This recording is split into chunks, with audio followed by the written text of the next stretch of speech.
In the beginning, there was chaos, a vast and boundless void. From this emptiness arose creation, deities, and the eternal cycles of struggle and renewal. Greek mythology captures this cosmic drama in one of its most profound epics, Hesiod's Theogony. At its heart lies the clash of the Titans, a tale of rebellion, power, and transformation, a story that shaped the foundation of Greek cosmology and still resonates with us today. Why do these ancient myths endure? Perhaps because they reflect the struggles of humanity itself, questions of order and chaos, the fear of change, and the cost of ambition. Today, we journey into the origins of the Titans, their rise and rule, and the explosive conflict with their successors, the Olympians.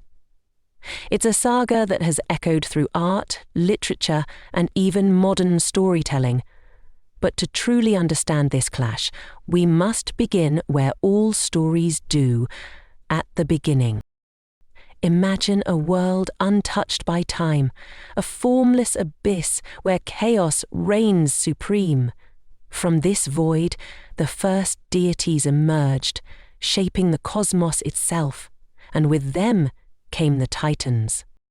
From the void of chaos, Gaia, the earth, emerged, a solid, nurturing force. She was fertile, immense, and eternal. In her vastness, she created Uranus, the sky, who spread himself over her, protecting and imprisoning her at once. Together, Gaia and Uranus birthed the first beings of power, the Titans. The Titans were not merely gods, they were personifications of the primal forces of the universe. Oceanus, the vast and untamed oceans; Hyperion, the brilliance of the sun; Themis, the embodiment of divine justice; and Mnemosyne, the keeper of memory. Each Titan represented a piece of the natural world, a reflection of humanity's awe of the elements. But not all their children were majestic.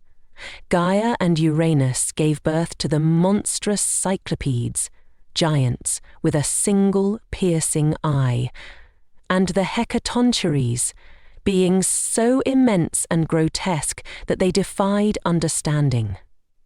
They were chaos incarnate, with 50 heads and 100 arms.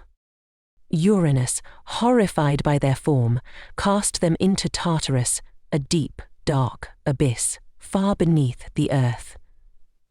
Imagine the pain of a mother, Gaia, watching her children banished to eternal torment by their own father. Uranus's act was not just cruelty, it was an attempt to maintain control, to suppress anything that threatened his power. Consider this moment. It's a recurring theme in myths and even in history, the fear of change, the attempt to stifle what we do not understand. But such suppression always comes at a cost. Gaia's sorrow turned to rage. She called upon her other children, the Titans, to rise against Uranus. Yet only one answered her call, Kronos, the youngest and most ambitious of them all. With a sickle forged by Gaia herself, Kronos ambushed his father and struck him down in an act of brutal defiance. This act of rebellion wasn't just the overthrow of a ruler, it was the birth of a new era. Yet, as Uranus faded, he cursed Kronos with a prophecy: one day your own child will rise against you and do the same. The cycle of power and rebellion had begun, and it would not end with Kronos. With Uranus defeated, Kronos claimed the throne of the cosmos. His reign was known as the Golden Age, a time of harmony and abundance.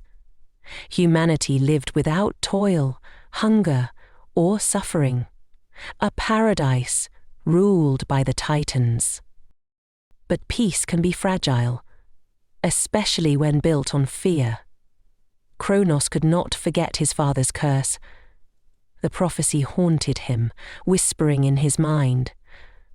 And so he took a terrible precaution. When his wife Rhea bore their first child, Hestia, Kronos did the unthinkable. He swallowed her whole. Rhea's heartbreak was unimaginable.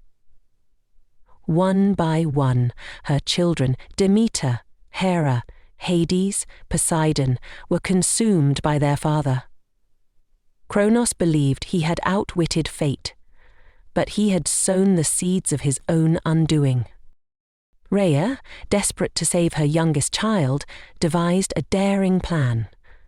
When Zeus was born, she hid him in a cave on Mount Ida, far from Kronos' reach. In his place, she wrapped a stone in swaddling clothes and gave it to Kronos, who swallowed it without question.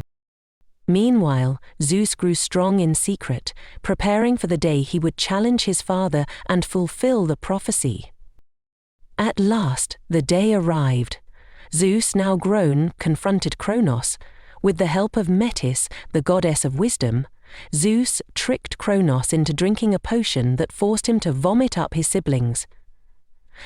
Freed at last, the Olympians united against the Titans. Thus began the Titanomachy, a war that would rage for 10 years, shaking the very fabric of existence. The Titans, led by Kronos and the mighty Atlas, were nearly unstoppable. Their power was ancient, raw, and immense. But the Olympians were determined. Zeus freed the Cyclopes and Hecatoncheires from Tartarus, and in gratitude they gifted the Olympians powerful weapons: Zeus's thunderbolt, Poseidon's trident, and Hades' helm of invisibility. The battlefield was apocalyptic. Mountains were hurled like stones, oceans churned with Poseidon's wrath, and the sky itself burned with Zeus's lightning. The Titans, towering and relentless, fought with the strength of the earth itself. For 10 years, neither side could gain the upper hand. But the Olympians had one advantage: the Hecatoncheires. With their 100 arms, they unleashed a relentless barrage of boulders, overwhelming the Titans and breaking their defenses. But how long could the rebellion last unchecked and bring drama into the Titans' cage? At last, the Titans were defeated.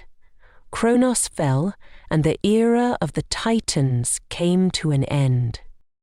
With their victory, the Olympians cast the Titans into Tartarus, locking them away for eternity. Atlas, as punishment for his defiance, was condemned to hold up the sky, a burden as eternal as his pride.